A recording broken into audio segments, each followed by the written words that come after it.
धर्म का न्योता देता हूँ कि वो आपकी बात रखें। धर्म का बात थी बहुत जी। पुनः सभी को एक बार नमो बुद्धाय जय भीम करते हुए, समय काफी हो गया है, 1.5 घंटा हो गया है हम लोगों को।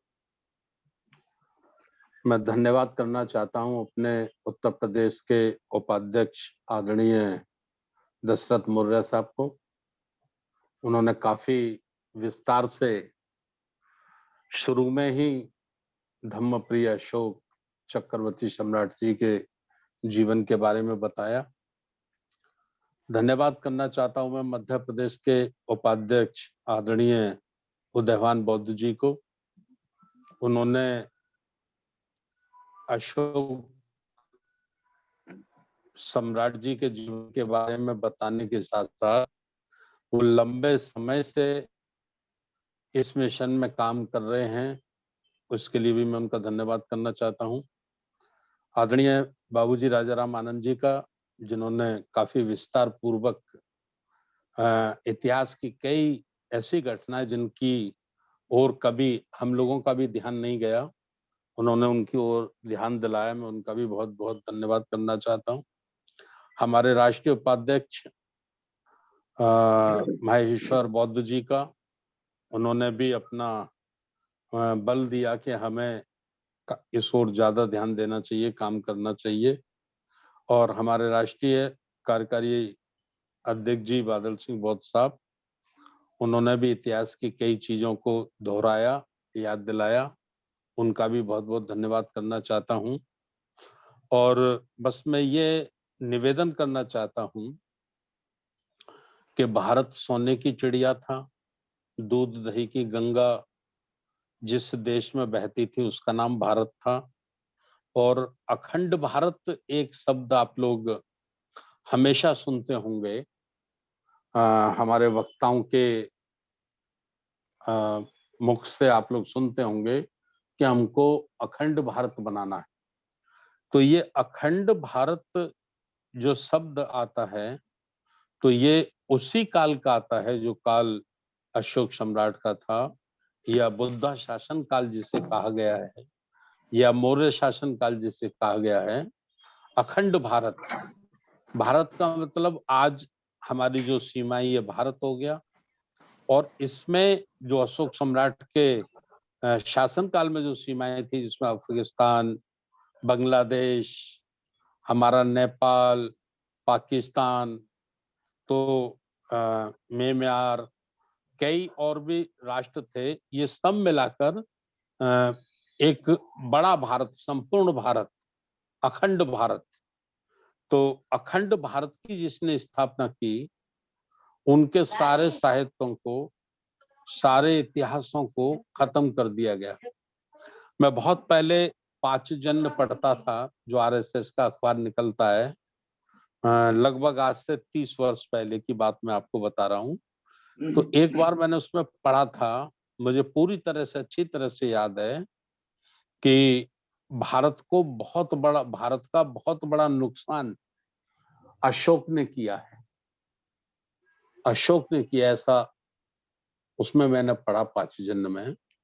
और एक बार मैंने किसी मनुवादी व्यवस्था के बहुत शक्तिशाली लीडर, ताकतवर लीडर कह सकते हैं, मैं नाम नहीं लेना चाहता, उनका भी एक अखबार में आर्टिकल छपा था। उसमें भी उन्होंने ये कहा कि देश की, भारत की संस्कृति को बहुत बड़ा नुकसान अशोक ने किया है। तो ये बातें जो मैं आपके बीच में रख रहा हूं, इसका मतलब आप समझिए। इसका मतलब यह है कि जो मनुवादी व्यवस्था थी, मनु बाद में आए, व्यवस्था वो पहले से थी, उसको हम दूसरे नाम से जानते हैं, ब्राह्मणवादी व्यवस्था कह सकते हैं। तो जो असमानता और गैर मानवतावादी व्यवस्था थी, उसको खत्म करके धम्मप्रिय अशोक ने मानवतावादी, समतावादी व्यवस्था को कायम किया पूरे देश में। बाबूजी आनंद जी ने बहुत सारी बातें बता दी हैं, मैं और ज्यादा नहीं उधर समय अपना लगाना चाहता। तो बाबा साहब को जब संविधान लिखने का मौका मिला, एक शुभ अवसर मिला तो बाबा साहब डॉक्टर अंबेडकर जी ने जितने भी बुद्धा शासन काल की अच्छाइयां थी, अशोक सम्राट की जितनी भी अच्छाइयां थी, उनको उन्होंने संविधान में ला दिया और प्रस्तावना में ही पूरा बुद्धा उपदेश, सम्राट अशोक का उपदेश उन्होंने प्रस्तावना में ही ला दिया। तो ये बड़ी आज खुशी की बात है कि हम उनकी जन्म जयंती मना रहे हैं और ये मौके होते हैं। जन्म जयंती तो एक बहाना है, ये मौका होता है अपने समाज के और अपने पूर्वजों के इतिहास को याद करना और उसे याद करके फिर उस पर काम करने के लिए प्रेरित होना। तो आज जो सबसे बड़ी जरूरत है, जैसा बाबूजी राजा रामानंद जी ने अपने संबोधन में कहा था कि हम दूसरों को गालियां देते रहते हैं, दूसरों को हम लोग कोसते रहते हैं, लेकिन हमारी ड्यूटी क्या है? हमारी ड्यूटी क्या है? हम इस ओर ध्यान नहीं देते। हमारी नैतिक जिम्मेवारी क्या है? हम इस ओर ध्यान नहीं देते। मान्यवर काशीराम साहब अपने भाषणों में हमेशा एक बात कहते थे, मुझे बड़ी अच्छे से याद है। ब्राह्मणवादी व्यवस्था के लिए वो हमेशा कहते थे कि ये उनकी जरूरत है, ये उनकी जरूरत है, वो अपनी जरूरत के लिए काम कर रहा है और वो हमेशा अपनी जरूरत के लिए पूरी ताकत से काम करता रहता है। लेकिन हम नालायक हैं, हम अपनी नालायकी को दूर करना नहीं चाहते। मान्यवर काशीराम साहब ने इससे ऊपर बढ़कर भी कहा, कई बार कहा, मैं समझता हूँ 10 बार तो 10 सभाओं में तो कम से कम मैंने ये शब्द सुना होगा, जो शब्द मैं आप लोगों के बीच में आपकी मेमोरी में दोबारा से लाना चाहता हूँ। वो शब्द था मान्यवर काशीराम साहब का कि ब्राह्मणवाद को, मनुवाद को हम खुद अपने कंधे पे लेकर घूमते हैं। हम उसको बढ़ावा देते हैं, उसकी अपनी कोई ताकत नहीं है, हमारी नालायकी ही उसकी ताकत है। हमारी नालायकी उसकी ताकत है और इसलिए वो हमेशा कहते थे कि नालायक समाज को लायक बनाना मेरे जीवन का लक्ष्य है, मकसद है। मैं समझता हूँ वही काम हम सब लोगों को मिलजुल के करना है। तो इसके लिए जैसे आज ये अशोक अष्टमी है, बहुत लोग मना रहे हैं, छोटे छोटे लेवल पे मना रहे हैं। यदि समाज तैयार होता और यही चर्चा हम लोग 3 महीने पहले, 4 महीने पहले कर लेते, तो मैं समझता हूं कम से कम हम राष्ट्रीय बौद्ध महासभा के माध्यम से भी ज्यादा काम नहीं कर पाते तो भारत के कम से कम 100 जगह, 100 जिलों में हम फिजिकल आज अशोक अष्टमी जयंती समारोह रख सकते थे और बड़े बड़े हमारे जो बुद्धिजीवी हैं और उनको जो महीने भर पहले, 2 महीने पहले मिलता भाई क्या आपको बोलना है, आपको इस विषय में बोलना है, तो कुछ ना कुछ तैयारी करके लोग आते और सोशल मीडिया के माध्यम से हम उसको भारत के काफी काफी हद तक लोगों तक पहुंचाने में सफल हो सकते थे। मैं तो इसके लिए धन्यवाद देना चाहता हूं अपने राष्ट्रीय कार्यकारी अध्यक्ष जी को, बादल सिंह बौद्ध साहब को। उनसे जब मेरी परसों बात हो रही थी तो उन्होंने कहा कि 29 मार्च को दी ग्रेट अशोक सम्राट की जन्म जयंती है, तो जूम पे सर प्रोग्राम रख लिया जाए। मैंने जी बिल्कुल रखो। अच्छा हुआ हम 75-76 लोग आज जुड़े हैं पूरे देश भर से, कम से कम ही लोगों में सही, लेकिन एक मार्मिक ज्ञानवर्धन चर्चा हुई है और मैं समझता हूं कि हमें ज्यादातर इसको मास बेस्ड बनाना है। और जैसे आदरणीय दशरथ मुर्रा जी अपने संबोधन में कह रहे थे कि भारत में सबसे श्रेष्ठ जो शासन काल रहा वो मौर्य शासन काल रहा। मेरा उनसे एक निवेदन है कि हमें अपने संबोधन में कहना है कि भारत के इतिहास में, पृथ्वी के इतिहास में, संसार के इतिहास में अखंड भारत का सर्वश्रेष्ठ शासन जब जो रहा तो वो अशोका का शासन रहा, बुद्धा का शासन रहा। हमें ऐसे शब्दों का इस्तेमाल करना है। क्यों करना है कि जैसे हम कहते हैं कि मौर्यों का शासन रहा, तो फिर दूसरे जो लोग हैं वो अपने मन में क्या सोचते हैं कि भाई ये तो जो कुशवा मौर्य शायद उनका रहा होगा। तो यादव, लोधी, दूसरे समाज के लोग थोड़ा-सा उसको अजीब-सा समझते हैं या दूसरे लोग समझते हैं। तो सर्वश्रेष्ठ शासक, भारत का कोई सर्वश्रेष्ठ शासक रहा है, अखंड भारत का कोई सर्वश्रेष्ठ शासक रहा है, मानवतावादी शासक रहा है, जिसने मनुष्यों के लिए नहीं, पशुओं के लिए भी हॉस्पिटल खुलवाए, जिसने मनुष्यों के लिए ही नहीं, पशुओं के लिए भी कुएं खुदवाए। ऐसा कोई शासक रहा है अखंड भारत का, तो वो सर्वश्रेष्ठ शासक है दी ग्रेट अशोक। हमें इस तरह से बात को हम रखेंगे तो पूरे देश को बहुत अच्छा लगेगा। तो इस तरह से हम लोगों को काम करना है। केवल अब मैं निवेदन ये करना चाहता हूँ कि उत्तर प्रदेश के करीब पूरे स्टेट के खास लोगों का 3 दिन का शिविर प्रस्तावित है कुशीनगर में, 27 मई, 28 मई और 29 मई 3 दिन का। तो अभी आदरणीय बाबूजी हमारे 1-2 दिन में मीटिंग रखने वाले हैं। आज बुधवार हो सकता है कल बृहस्पति शुक्रवार को रखें, जिसमें उत्तर प्रदेश के साथियों को उसमें जुड़ना है। तो बाबूजी से मैं निवेदन ही करना चाहूंगा कि अभी वो जब रखना चाहते हैं, टाइम शाम का ही रहेगा 8 बजे का। तो इसी तरह से दूसरे राज्यों के लोग भी, दूसरे राज्यों के लोगों से भी मेरी अपील है कि 2-2 दिन का, 3-3 दिन का, नहीं तो कम से कम 1 दिन का आप लोग भी शिविर अपने-अपने राज्य में रखें और एक जिला से एक जिले से 5-5 टॉप के कार्यकर्ताओं का आप चयन करें। टॉप के 5-5 कार्यकर्ता एक-एक जिले से, उनको सूचीबद्ध करें और सूचीबद्ध करके उनको फिर तैयार करें। प्रोफेसर उनको बनाना है। समाज का प्रिंसिपल, समाज का प्रोफेसर, समाज का टीचर, उन लोगों के माध्यम से हमको बनाना है। कल मैं मोदी का भाषण सुन रहा था उनके कार्यालय का। आप में से भी बहुत लोगों ने सुना होगा। पूरा भाषण सुना मैंने श्री नरेंद्र मोदी का। वो अपने भाषण में बता रहे थे कि एक वक्त ऐसा था कि हम ऐसा सोचते थे कि प्रदेश की कमेटी कैसे बनाई जाए। हमारे पास प्रदेश की कमेटी बनाने के लिए 2 लोग नहीं होते थे। फिर धीरे-धीरे करके जब 2-3 लोग मिले तो प्रदेश की कमेटी बनाई गई। फिर हम सोचते थे कि मंडलों में कमेटी कैसे बनाई जाए। तो धीरे-धीरे करके मंडलों में कार्यकर्ता तैयार होते गए। कार्यकर्ताओं को तैयार किया। फिर हम सोचते थे जिला में कैसे बने। जिला के बाद फिर तहसील में कैसे बने। तहसील के बाद ब्लॉक में कैसे बने।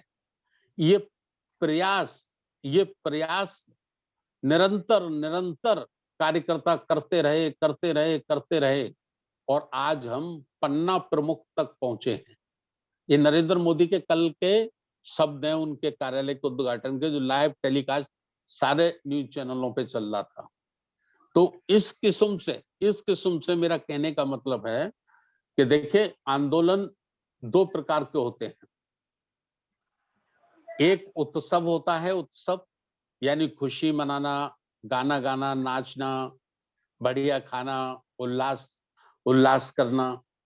और एक होता है चिंतन करना, अध्ययन करना और कार्य के लिए लोग तैयार करना, आंदोलन के लिए सैनिक तैयार करना। तो हमारे 70 वर्षों में जो हमने कुछ किया है, तो उत्सव तो हमने बहुत मनाए हैं। उत्सव पे तो हमारा ध्यान गया है।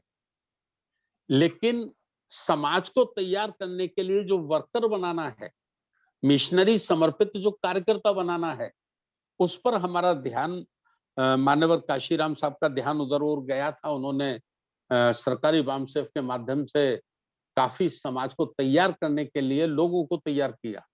लेकिन पिछले 20 वर्षों से हमारा वो काम भी सिस्टम से नहीं चल पा रहा है। तो मैं समझता हूँ कि ये जिम्मेदारी अब राष्ट्रीय बौद्ध महासभा के साथियों के कंधों पर है। राष्ट्रीय बौद्ध महासभा के जो जिम्मेवार साथी हैं, मैं ऐसा महसूस करता हूं कि उनके कंधों पर ये जिम्मेवारी है, हम लोगों को करना है। और बड़ी खुशी की बात रही कि 18 मार्च और 19 मार्च को जो आगरा में धम्म सेवक संघ का यूनिफॉर्म में 2 दिन का प्रोग्राम रहा, जो हमारा धम्म मार्च रहा, उससे काफी ऊर्जा युवाओं को भी मिली है, समाज को भी मिली है। समाज में भी इस बात की बहुत बड़ी चर्चा आगरा में है कि राष्ट्रीय बौद्ध महासभा के पढ़े लिखे लोग हैं, बुद्धिमान लोग हैं और सभी लोग मान्यवर काशीराम साहब के कैडर के द्वारा तैयार किए गए लोग हैं। तो ये प्लानिंग से एक अच्छा काम कर रहे हैं, एक अच्छा संदेश गया है। तो इस ओर हम लोगों को ध्यान देना है, यही मेरा आप लोगों से निवेदन था। अभी काफी टाइम हुआ है, 2.25 घंटे से ज्यादा हो गए प्रोग्राम को चलते चलते। बस मैं एक निवेदन करते हुए, आंदोलन बहुत अच्छा है, महापुरुषों का मिशन बहुत पवित्र है, लेकिन आपको अपवित्र लोगों से लड़ना है। आप लोगों को मानवता का विनाश करने वाले लोगों से लड़ना है। तो उनसे जब आपको लड़ना है, उनसे आपको संघर्ष करना है। संघर्ष भी 2 प्रकार का होता है, एक कामयाब, एक नाकामयाब। युद्ध दोनों ही करते हैं। युद्ध वो भी करता है जो जीतता है, युद्ध वो भी करता है जो हारता है। आप लोग समझ रहे होंगे मैं क्या कहना चाह रहा हूं। तो युद्ध वो होना चाहिए जो निश्चित जीत की ओर, निश्चित रूप से सफलता हो, और निश्चित रूप से जीत, निश्चित रूप से सफलता उसी युद्ध से मिलती है जो तैयारी के साथ, प्लानिंग के साथ, समर्पण के साथ लड़ा जाता है। 500 हमारे जो सैनिक, महार सैनिक युवकों की जो कोरेगांव की कहानी है, उससे सबक लिया जा सकता है, उससे प्रेरणा ली जा सकती है। तो वक्त है अभी, उस वक्त को ध्यान में रखते हुए हम लोगों को ये काम करना है। और सभी साथियों ने लगा दिया है। RS रवि साहब ने भी अपने संभाग में मैं समझता हूँ 23 अप्रैल का शायद कंफर्म उन्होंने कर दिया है प्रोग्राम। तो इसी तरह से आप सब साथी भी करो। अब 2 दिन 4 दिन रेस्ट कर लिया, अब रेस्ट की मुद्रा में ना रहो, बस तैयारी करो, ज्यादा से ज्यादा तैयारी करो, ज्यादा से ज्यादा तैयारी करो। तो निवेदन करते हुए कि दी ग्रेट अशोक सम्राट के सपनों का भारत बनाना है, जैसा कांशीराम साहब कहते थे कि मुझे अशोका का भारत पसंद है। बाबा साहब डॉक्टर अंबेडकर कहते थे प्रबुद्ध भारत, बौद्धमय भारत। प्रबुद्ध भारत और बौद्धमय भारत भी अशोका का भारत था। तो उसी को हमें दोबारा से लाना है और उसके लिए बहुत त्याग, मेहनत और कुर्बानी की जरूरत है, बिना उसके संभव नहीं होगा। तो ये मैं कहकर आपसे निवेदन करके अपनी वाणी को यहीं विराम देता हूं। जितने साथी जुड़े सभी का बहुत बहुत आभार, बहुत बहुत धन्यवाद। नमो बुद्धाय, जय भीम। साधु साधु साधु। तो धन्यवाद अध्यक्ष जी, आपने हमारा मार्गदर्शन किया। तो अब इसी के साथ आज जो हमारी चर्चा शोका दी ग्रेट पर हो रही थी वो अब समाप्त हो रही है। तो अब सभी हम सभ्य सत्ता करेंगे। तो सभी साथियों से मेरा निवेदन है कि हाथ जोड़कर हम सभ्य सत्ता करें।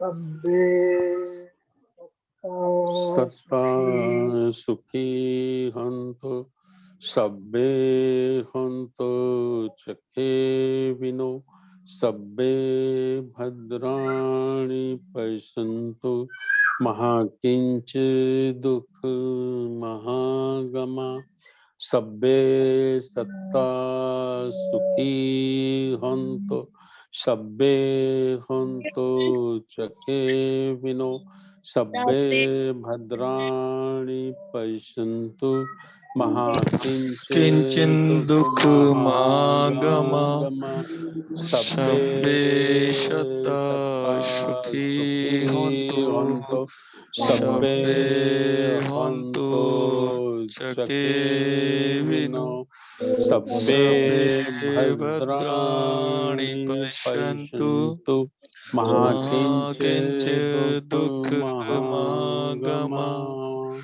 साधु साधु साधु साधु बुद्धं नमामि नमामि धम्मं धम्मं नमामि नमामि संघं नमामि।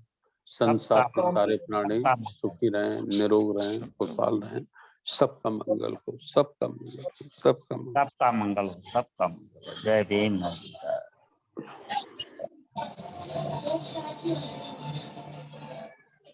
तो इसी के साथ